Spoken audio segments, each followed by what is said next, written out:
Welcome back to Beckler Guitars and Repair, and today we have a pretty cool guitar on the channel. We're checking out a 2016 Gibson ES-339 Studio. Let's check it out.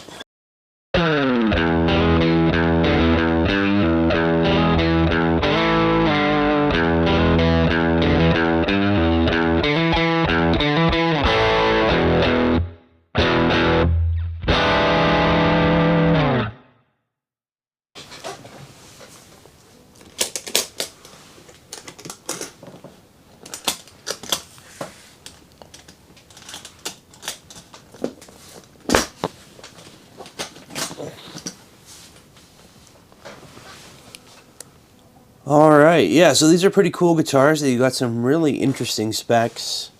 And for those of you who don't know, the ES-339 is kind of like an ES-335, but just scaled down. It's got quite a bit of a smaller body.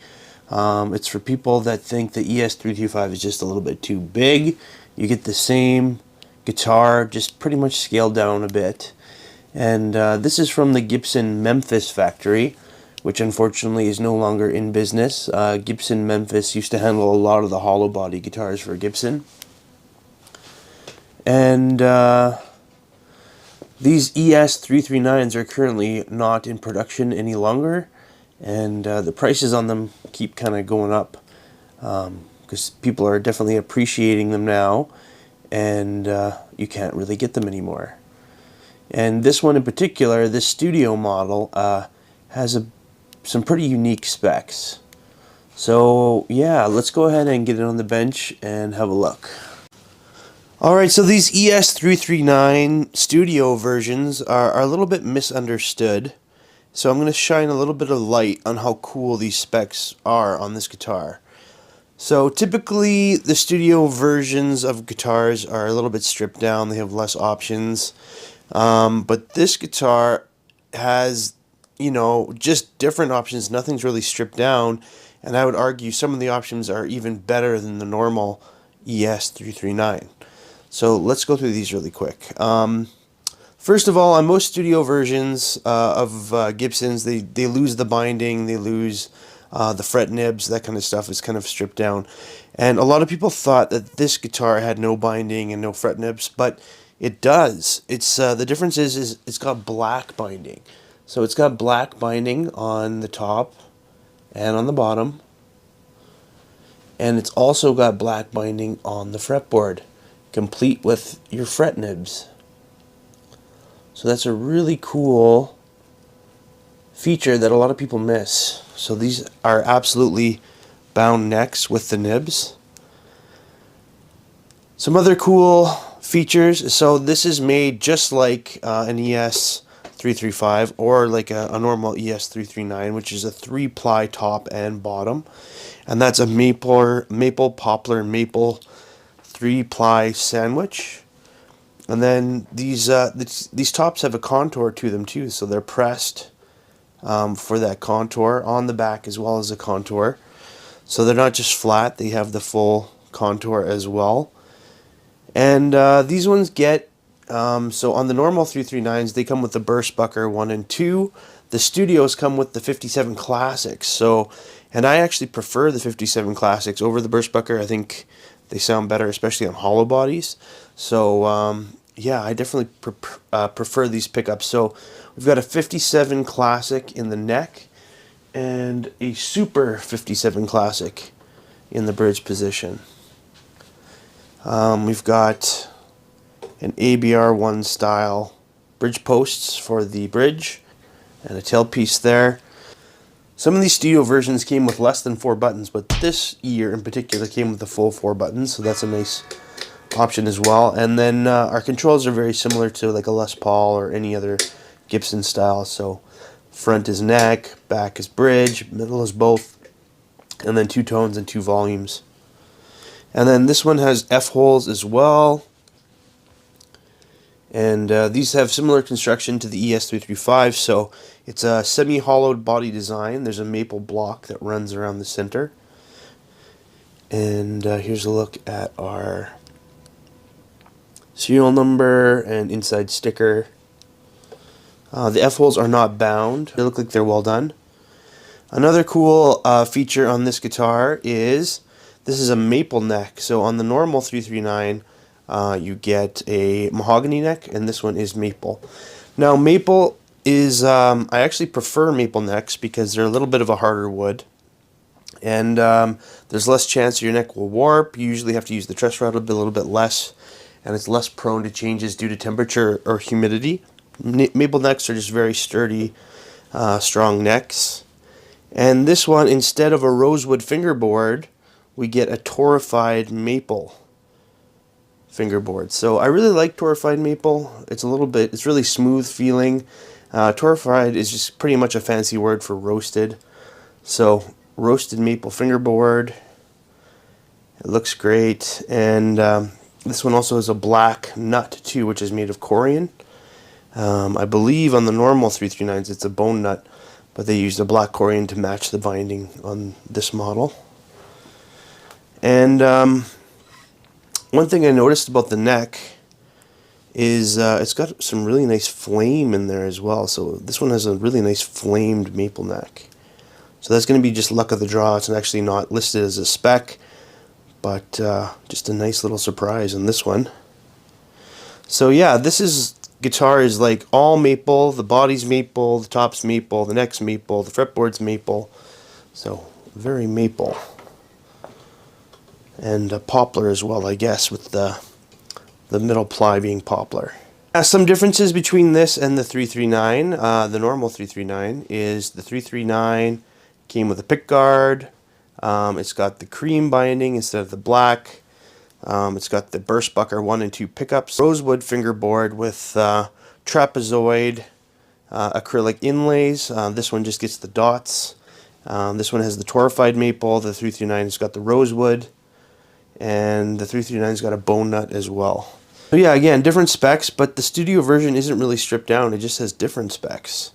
And some of them I actually prefer over the 339. So yeah, pretty cool guitar. Including the nice fitted case these guitars get, they also come with this really cool little COA booklet. So kind of like Gibson Custom Shop. It says Gibson Memphis, which again is no longer in business since 2019. And we've got our certificate of authenticity with the model and the serial number. Just nice touch. Let's go ahead and get some specs. Alright, weighing in very light at 7 pounds 3 ounces, so just over 7 pounds. So the bridge is reading, the Super 57 Classic is reading an 8.29, and the normal 57 Classic in the neck is reading a 7.72. And the middle position is a 3.99. And these knobs, I just noticed, have thumb bleeders as well, which is just kind of a cool little touch. And I'm just reading in the specs online that these pickups are matched as well. And the width at the nut is a 1.69, and at the 12th fret, a 2.03. Neck depth at the first fret is a 0.87, and at the 12th fret, a 9.0. Here's a look at the neck profile. In the specs, Gibson calls this neck a soft C, but it looks like a pretty standard C to me. Maybe a little less rounded than normal, but pretty typical. And the neck feels a little bit chunky. I think closer to like a 50s style neck rather than a 60s. It feels good. Here's a look at our ABR1 bridge. Looks good, good shape, not collapsed or anything. And here's a look at our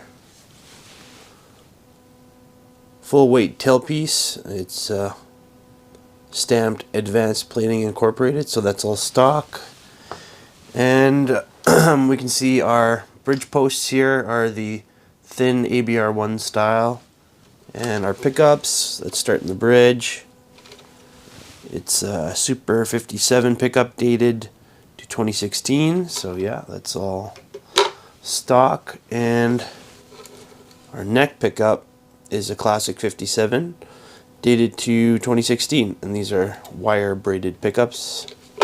Let's have a look at our routes. Nice clean routes. We can see here that this is where the maple block starts, and it's got a long neck tenon. You can see our maple neck there. So that looks great. And then on the edge here, you can see the top. It's right there. Maple, poplar, maple, 3-ply. And then there's more of our maple block there. And our routes look very clean. And there is no writing at all on the inside. Alright, back by popular demand, we've got the endoscope here. The endoscope wasn't working for a while, but I managed to get it fixed. And okay, we're going to go in the base side here. We can see, yeah, the center block's in the middle. That's the maple center block. And yeah, it looks nice and clean in here. You can see the kerfing all the way around. There's no glue spill out or anything. Everything looks as it should. And that's the end of the horn there. Yeah, everything looks quite nice. And we're going to go in through the other side now, into the other F-hole. There's a look at our horn on the other side. This is the cavity with all the electronics. And there we can see our maple block, where the wires are coming from our pickup. Trying to get a better angle to look at the electronics here. And we can see the Gibson full-size pots and the factory wiring. It all looks pretty clean. It's kind of hard to get that perfect angle there that we're looking for. But yeah, there's our output jack. But everything in here looks nice and clean, and as it should. Alright, let's have a look at the condition. This guitar is in really nice shape. There's no major scratches or dings anywhere. The headstock looks quite nice. Good shape. A couple slight finish scuffs, that's about it. Our truss rod is in nice shape, and no threads showing out there, so that's good. There's our black Corian nut, which appears to be pretty well cut. I did run this through the buffer, so it's got super glass shiny frets. And our torrefied maple fretboard looks really nice. It's got some really nice grain in there. And yeah, I really like torrefied maple fretboards. Just a little bit different, while still looks really nice. And it's nice hardwood too. Similar to kind of like an ebony.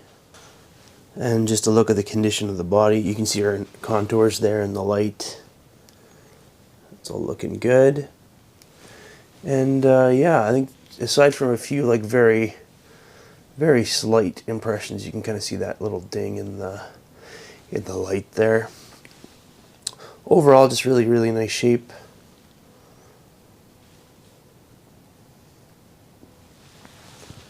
And let's have a look at the back. Again, the back's in really nice shape. Just some slight scuffs on the finish, just from handling. But overall, really nice shape. No buckle worming on this at all. And the sides are all looking good as well. There's our output jack. Sometimes if these are mishandled, they can be pushed in like on an ES-339, but this one is in nice shape. And our neck looks really nice. You can see some of that flame maple, which is pretty active from different angles. You can kind of see it moving around in the light. That's pretty cool. And there's our back of our headstock, our Grover Rotomatic tuners.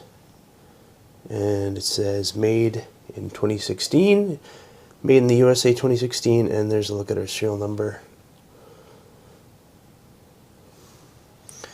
which is 2016 and 216th day of the year. Alright, having a look at the setup here. So using the notch straight edge, we can see that there's very little space between the notch straight edge and the fingerboard. That means the truss rod's set nice and straight. And Here on the 3rd fret, when I use the 3rd fret, you can see that the 1st string's resting very nicely against that 1st fret. So that means that the truss is straight and the nut is cut very nicely. And we've got nice low action up here. And then on the low E, we're sitting at about a 1.25 millimeters. And at the high E, just under 1 millimeter. So nice and low action, a little lower than usual. One thing I want to point out is the binding has a little bit of tooling marks on there, which is pretty standard for a Gibson. But this one's a little bit like wavy, kind of, the binding kind of has a little bit of a wave to it. Doesn't really affect anything at all. Just something interesting that I thought I would point out. But it feels smooth and there's no chunks missing or anything else like that. Just gonna go through the fretboard and make sure there's no fretting out or buzzing anywhere. I like to speed this part up, but if you want to hear it in real time, just slow down the player to 25%.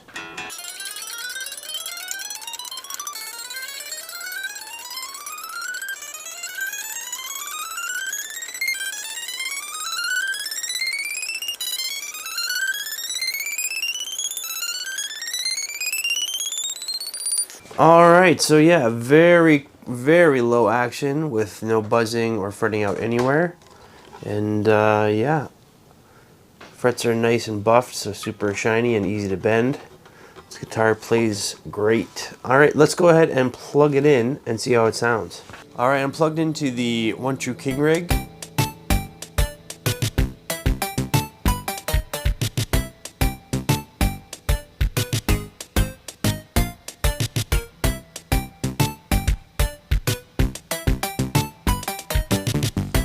And we're just going to try it out clean. I'm going to go through each pickup clean, and then we'll try it with a little bit of dirt.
Yeah, the 57 and the Super 57 sound really great clean. Let's go ahead and try it with a little bit of dirt.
Alright, one of my final thoughts on the 2016 Gibson ES-339 Studio.